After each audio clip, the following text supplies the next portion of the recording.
नमस्कार, बहुत स्वागत है आपका। विष्णु प्रिया जो भगवान श्री हरि की सबसे प्रिय है और वो है तुलसी। तुलसी आपके घर की लक्ष्मी होती है। हम सभी के आंगन में होती है, हम सभी के घर में होता है। जी हाँ, कुछ लोग ऐसे भी हैं जो और भी बहुत सारे पेड़ पौधे लगाते हैं ताकि उनके बागवानी की, बालकोनी की, छत की सुंदरता बढ़ जाए। और कुछ लोग सब्जियां भी उगाते हैं। सब कुछ बहुत अच्छा है, लेकिन क्या आपको पता है कौन कौन से पेड़ हैं जो हमारे परिवार के लिए लाभकारी है? इस बात का भी आपको ध्यान रखना चाहिए, क्योंकि हम कई बार वास्तु का ध्यान रखना ही भूल जाते हैं और इसी कारण से हमें कभी कभी परेशानियां भी भुगतनी पड़ती है। दोस्तों, आपको हम बतला दें, कुछ बार कुछ ऐसी चीज़ें हम लगा देते हैं कि वास्तु दोष हो जाती है और हम घर के सदस्य लंबे समय तक इसका परिणाम भुगतते रहते हैं। तो चलिए, सबसे पहले तो हम बतलाएं कि आपको, अगर आपके घर में केले का पौधा है, वैसे तो केले का पौधा सबको नहीं धारता है। आपने सुना होगा धारसाज, ये एक तरह का सबको सूट नहीं करता है। हम सामान्य भाषा में आपको समझा रहे हैं। केले का पौधा सबको सूट नहीं करता है, लेकिन आपके घर में अगर पहले से है तो इस बात का ध्यान रखिए कि केले का पौधा हर हाल में ईशान कोण, यानी पूर्व और उत्तर का कोना जो होता है एरिया, उसी एरिया में हो, या फिर आपका घर जिस भी मुंह से है उसके ठीक पीछे हो। इस बात का खास ख्याल रखिएगा, ये बहुत शुभ होता है। अगर आपको सूट नहीं करता है केले का पौधा तो प्लीज़ मत लगाइएगा। अब सूट क्यों नहीं करता है? कंद वाले पौधे, केले का पौधा का क्या है, आप कितना भी काटिए वो नीचे से नया नया निकलता रहेगा, इसे कहते हैं कंद वाले पौधे। इस तरह के पौधे सबको सूट नहीं करती है, इस बात का खास ध्यान रखिएगा। वास्तुशास्त्र की अगर हम बात करें, घर में तुलसी, चंपा, हरसिंगार, ये सभी पेड़ बहुत शुभ होते हैं, घर में जरूर लगानी चाहिए। लेकिन आप किस दिशा में लगाते हैं ताकि धन की वृद्धि हो, बरकत हो, अनाज के भंडारा भी आपके घर में लगे? चलिए, हम आपको दिशा के बारे में बात करते हैं। हम बिना सोचे समझे ही मिट्टी के गमले में तुलसी के पौधे लगा देते हैं। सबसे पहली बात दोस्तों, आप प्लास्टिक के गमले में तुलसी के पौधे लगाइए, पर मिट्टी के गमले में मत लगाइए। अगर आपके घर में तुलसी लगाने का, जिसे हम पिंडा कहते हैं, वो है तब तो बहुत अच्छा है, नहीं तो प्लास्टिक के गमले में लगाइएगा, मिट्टी में मत लगाइएगा। दूसरी बात, तुलसी के पौधे के पास आप सिर्फ केले का ही पेड़ लगाइए ताकि माता लक्ष्मी के साथ भगवान विष्णु का निवास हो, ये बहुत शुभ रहता है। और अगर आपके घर में ऐसे फूलों के पौधे हैं जिनकी पत्तियां या फिर डालियां तोड़ने से उसमें से दूध निकलती है, तो ऐसे पौधों को बाहर का रास्ता दिखा दें, आप निकाल कर कहीं बाहर लगा दें, मंदिर में लगा दें, कहीं आसपास लगा दें, लेकिन घर में ना लगाएं। कहते हैं धन की हानि होती है, घर में धन नहीं टिकता है अगर दूध वाले पौधे आप घर में लगाते हैं तो। इस बात का आप ध्यान रखिएगा, कहीं ये चीज़ें हमारे जीवन में नकारात्मक तो प्रभाव नहीं डाल रहा। कांटे वाले पौधे भी घर में मत लगाइए। अगर आपकी तुलसी के पास खुद ब खुद दूर्वा घास, जो गणेश जी को अर्पित किया जाता है, अगर हो जाता है तो आप बहुत भाग्यशाली हैं, फिर तो आपके घर में कभी भी धन की कमी नहीं होगी। अगर नहीं है तो आप तुलसी के जो आपके गमले हैं जहाँ पे तुलसी का गाछ है वहाँ पे लगा दें, शुभ रहेगा, घर में शुभता बढ़ती रहेगी। दोस्तों, चलिए हम लगे हाथों आपको एक टोटका बतला देते हैं। अगर आप व्यापारी हैं, आपका व्यापार नहीं चलता है तो क्या करेंगे?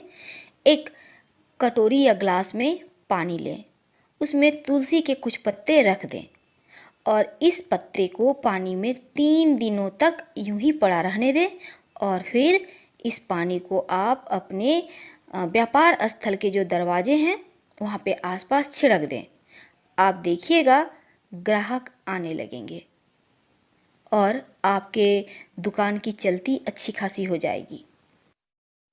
अगर आप, जैसे आपके घर में चावल तो बनता ही होगा, भात जिसे कहते हैं, तो जब चावल बन रहा हो तब एक पत्ते तुलसी के चावल में, पकने वाले चावल में डाल दें। आप देखिएगा, आप लोग जो भी खाना खाते हैं चावल का हर किसी का स्वास्थ्य अच्छा रहने लगेगा, घर में बरकत बढ़ जाएगी, क्योंकि तुलसी में जो पारा होता है वो आपके घर के आपके खाने की निगेटिविटी को समाप्त कर देती है। शास्त्रों में कहा गया है कि तुलसी की जड़ में सभी तीर्थ, मध्य में सभी देवी देवता और ऊपरी शाखाओं में सभी वेद स्थित हैं। और तुलसी का अगर प्रतिदिन दर्शन करते हैं तो पापों का नाश होता है। पूजन करने से मोक्ष की प्राप्ति होती है। इसीलिए तो देव पूजा और श्राद्ध कर्म में तुलसी का पूजन करना आवश्यक माना गया है। तुलसी के पत्र से पूजा करने से व्रत, यज्ञ, जप, होम, हवन का पुण्य भी प्राप्त होता है। तुलसी के बारे में जितनी भी बखान किया जाए वो कम है, लेकिन पद्म पुराण में वर्णन आता है कि जहाँ तुलसी का एक भी पौधा होता है वहाँ ब्रह्मा, विष्णु, शंकर भी निवास करते हैं। और तुलसी की सेवा करने से महापातक भी उसी प्रकार नष्ट हो जाता है जैसे सूर्य के उदय होने से अंधकार समाप्त हो जाता है। कहते हैं जिस प्रसाद में तुलसी नहीं होता उसे भगवान भी स्वीकार नहीं करते। तो भगवान विष्णु, योगेश्वर कृष्ण और बालाजी के पूजन के समय तुलसी के पत्तों का हार बनाकर उनको पहनाया जाता है। तो तुलसी की महिमा बहुत है, इसके बारे में हम फिर कभी आपसे बहुत सारी बातें करेंगे, लेकिन दो बातें खास। तुलसी का गमला रसोई के पास रखने से पारिवारिक कलह समाप्त होता है। और वास्तु दोष दूर करने के लिए तुलसी के पौधे को अग्नि कोण यानी दक्षिण पूरब से लेकर उत्तर पश्चिम तक के खाली स्थान में आप लगा सकते हैं। अगर खाली स्थान ना हो तो गमले में भी आप लगा सकते हैं। पूरब दिशा की खिड़की के पास रखने से पुत्र यदि जिद्दी है तो उसका हठ दूर होगा। संतान अपनी अगर मर्यादा से बाहर है, नियंत्रण में नहीं है, तो तुलसी को पूरब दिशा में रखें। तुलसी के पौधे में से 3 पत्ते किसी न किसी रूप में संतान को खिलाते रहें तो संतान आपका आज्ञाकारी होगा। अगर आपकी बिटिया विवाह के लिए है, विवाह में विलंब हो रहा है, तो घर के अग्नि कोण में तुलसी का पौधा लगवाकर कन्या से जल अर्पित करके प्रदक्षिणा करवाएं तो विवाह जल्द हो जाता है। अगर नौकरी में उच्चाधिकारी के कारण परेशानी हो तो ऑफिस में जहां भी खाली जमीन या गमले हैं वहां पर मिट्टी में सोमवार को तुलसी के 16 बीज सफेद कपड़े में बांध कर दबा दें तो सम्मान मिलेगा। तो तुलसी लाल किताब में भी कहा गया है कि बुध ऐसा ग्रह है जो अन्य ग्रहों के अच्छे और बुरे प्रभाव जातक तक पहुंचाता है। और तुलसी बुध का कारक भी है। बुध का प्रभाव हरे रंग पर है और बुध को पेड़ पौधों का कारक माना जाता है। तुलसी का जो पौधा होता है जैसे ही सूख जाता है तो सबसे पहले घर से बाहर निकाल देना चाहिए, वरना निगेटिव एनर्जी बढ़ती है। लेकिन तुलसी के पौधे की जो जड़ होती है इसमें तिलस्मी शक्ति होती है, धन को खींचने की शक्ति होती है। तो आप एक काम करें, आप सबसे पहले तो आपको चाहिए होगा, अगर आप चाहते हैं चंद्रमा, राहु, केतु सब शांत रहे, लक्ष्मी प्रसन्न रहे, तो आप तुलसी की लकड़ी सूखा हुआ ले लें या जड़ ले लें और तुलसी का पत्ता ले लें सूखा हुआ या सुखा लें। इसको कूट कर पाउडर मिला लें और थोड़ा सा नमक ले लें। इन तीनों चीज़ों को मिलाकर एक डब्बे में स्टोर करके रख लें।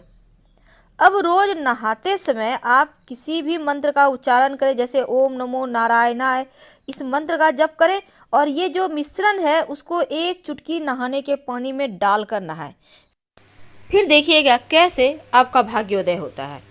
लेकिन आज हम जुड़े हैं आपसे शेयर करने की तुलसी में उगाए ये पौधा, आखिर वो कौन सा पौधा है। देखिए, पहला तो है दुर्वा घास।